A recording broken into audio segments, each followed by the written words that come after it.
Assalamualaikum warahmatullahi wabarakatuh. Perkenalkan, kami dari mahasiswi Universitas Muslim Indonesia, Fakultas Pertanian, Prodi Agribisnis. Tujuan dibuatnya video ini sebagai pengganti daripada laporan praktek lapang agroindustri yang berlokasi di Kelurahan Baji Pamai, Dusun Matirotasi, Kecamatan Maros Baru. Sebelumnya perkenalkan, saya Nur Fadila Baharudin dengan stambuk 08320190161. Saya Anissa Latif dengan stambuk 083-2019-0005. Saya Dila Indrastuti Purnamasari dengan stambuk 083-2019-0210. Dari kelompok 4 kelas C3 Agroindustri.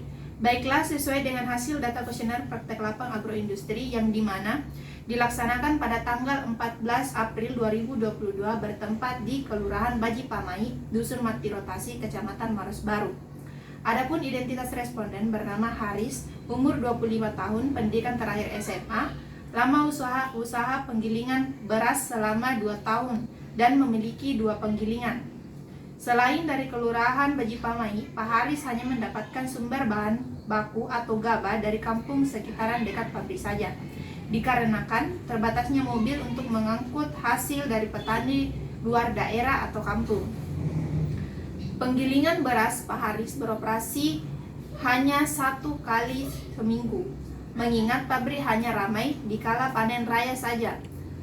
Kapasitas yang mampu digiling dalam sekali beroperasi hanya 3,5 ton per jam.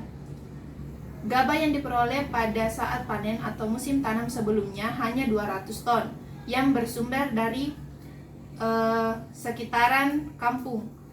Dibeli per kilonya seharga 4.300 per kilo. Kadar air dari gabah yang siap digiling adalah 14%. Masyarakat Kecamatan Baji Pamai yang berstatus sebagai petani rata-rata melakukan panen dalam setahun yakni 2 kali, menggunakan kelompok permanen dari kampung dan luar kampung. Alat yang digunakan untuk melakukan panen yakni combine. Setelah panen, gabah diangkut ke permukaan jalan untuk kemudian dibawa ke gudang penyimpanan. Gabah biasanya disimpan di dryer atau oven. Guna alat ini berfungsi sebagai alat pengering gabah sebelum digiling menjadi beras. Biasanya, gabah yang dikeringkan dengan menggunakan sinar matahari dilakukan 2 kali sehari jika panas matahari dengan temperatur yang normal. Biasanya, gabah setelah dijemur mampu disimpan 6-1 tahun. Usia penggilingan padi Pak Haris sudah beroperasi selama 2 tahun, yang berstatus milik pribadi dan memiliki tenaga kerja sebanyak 5 orang. Awal Pak Haris membeli penggilingan padi dengan harga 600 juta dan telah dipakai selama 2 tahun. Hasil dari penggilingan beras Pak Haris yang sudah dikemas biasanya dijual ke Kalimantan menggunakan kontainer dan pasar terdekat. Di sekitar Kecamatan Baji Pamai hanya terdapat 2 penggilingan padi. Biasanya dalam 100 kg gabah yang digiling hanya mendapat rendamen sekitar 40%, yakni sekitar 60 kg beras. Pabrik Pak Haris tidak melayani petani luar yang akan menggiling gabahnya. Harga yang terdapat di penggilingan dihargai dengan 8.800 per kilogram dengan kapasitas penggilingan dalam hanya mampu mencapai 3,5 ton per harinya. Adapun bantuan dari pemerintah yang didapatkan Pak Haris adalah berupa dryer atau oven. Awal sumber modal untuk membangun penggilingan beras yakni berasal dari kredit bank.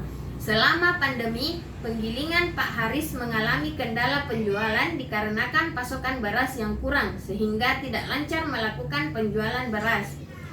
Adapun harapan Pak Haris, semoga petani dapat meningkatkan mutu yang baik dan menghasilkan produksi yang lebih baik lagi agar stok pangan beras dapat teratasi, dan berharap pemerintah dapat memberi bantuan alat produksi untuk sebagai alat tambahan produksi beras di pabrik. Sekian hasil daripada kuesioner praktek lapang yang kami lakukan. Kurang lebihnya mohon dimaafkan. Kiranya video ini dapat bermanfaat bagi kita semua. Wassalamualaikum warahmatullahi wabarakatuh.